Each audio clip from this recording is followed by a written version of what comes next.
Audio Jungle.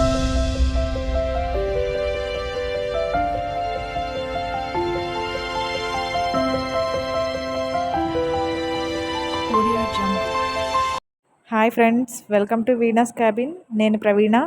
Friends, ఈరోజు egg ఫ్రైని రొటీన్గా కాకుండా వెరైటీగా, చాలా టేస్టీగా, ఈజీగా ఎలా ప్రిపేర్ చేయాలో ఈ వీడియోలో చూసేద్దాం. రొటీన్గా కాకుండా ఇలా ఒకసారి ట్రై చేయండి. ఎగ్ ఫ్రైని తినని పిల్లలు కూడా మరియు పెద్దవాళ్ళకు కూడా ఇది చాలా బాగా నచ్చుతుంది. ప్రిపరేషన్ కూడా చాలా ఈజీ అండి. ఎక్కువ టైం అయితే పట్టదు, చాలా త్వరగానే అయిపోతుంది. మార్నింగ్లో లేదా లంచ్ ప్రిపేర్ చేసేటప్పుడైనా సరే, మీరు స్కూల్ టైం అయిపోతున్నా కూడా ఈజీగా త్వరగా ప్రిపేర్ చేసి పంపించేయచ్చు. ఇంకెందుకు ఫ్రెండ్స్, లేట్ చేయకుండా ప్రాసెస్లోకి వెళ్ళిపోదాం.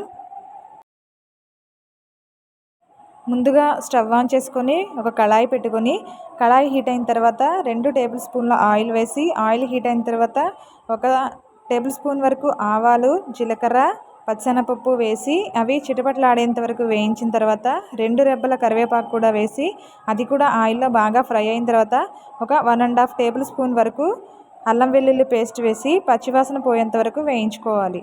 తర్వాత 3 పచ్చిమిరపకాయలను తీసుకొని చిన్నగా కట్ చేసుకొని వీటి మొత్తాన్ని ఆయిల్లో బాగా ఫ్రై అయ్యేంత వరకు వేయించుకోవాలి.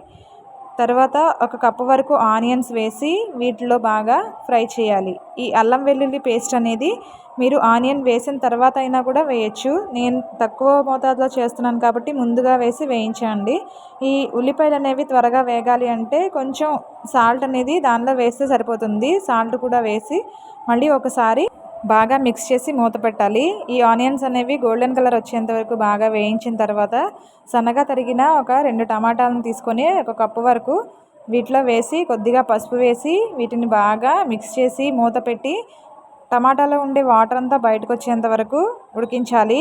ఈ టమాటాలు బాగా వేగిన తర్వాత ఇలా ఆయిల్ అనేది పైకి తేలుతుంది.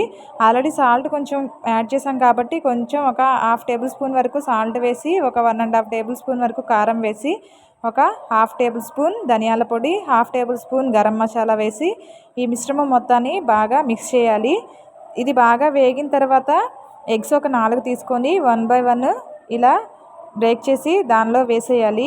దీన్ని కదిలించకూడదండి. కదిలించకుండా ఇలా మూత పెట్టి మంటని లో ఫ్లేమ్లో పెట్టి మాత్రమే వేయించాలి. తరువాత మూత తీసి ఇలా ఎడ్జెస్ మొత్తాన్ని జస్ట్ బాగా కలిపేయకుండా వేరొక వైపు దాన్ని టర్న్ చేయాలి. అంతే అండి. గరిటతో బాగా మిక్స్ చేయకూడదు. ఇలా మొత్తం ఎగ్ మొత్తాన్ని వేరే వైపు టర్న్ చేసుకొని దాన్ని కూడా మూత పెట్టి కొద్దిసేపు ఉడికించాలి. మంటని లో ఫ్లేమ్లో మాత్రమే ఉంచాలండి, లేదంటే కనుక అడుగు మాడిపోతుంది. ఇలా మూత పెట్టి ఉడికిస్తే చూడండి ఆయిల్ అంతా పైకి తేలుతుంది. అప్పుడు ఎగ్ అంతా బాగా ఫ్రై అయినట్లు. దీన్ని మళ్ళీ ఒకసారి అడుగు మాడిపోకుండా ఉండడం కోసం గెరటితో మళ్ళీ ఒకసారి వేరే వైపు టర్న్ చేసుకుంటే సరిపోతుంది. ఇంతేనండి. మీ దగ్గర కనుక కొత్తిమీర కానీ పుదీనా కానీ ఉన్నట్లయితే సన్నగా తరిగి గార్నిష్ చేస్తే సరిపోతుంది. నేనైతే వేయడం లేదు. ఇంతేనండి. ఇంకా టేస్టీగా ఉండే ఎగ్ ఫ్రై రెడీ అయిపోయింది.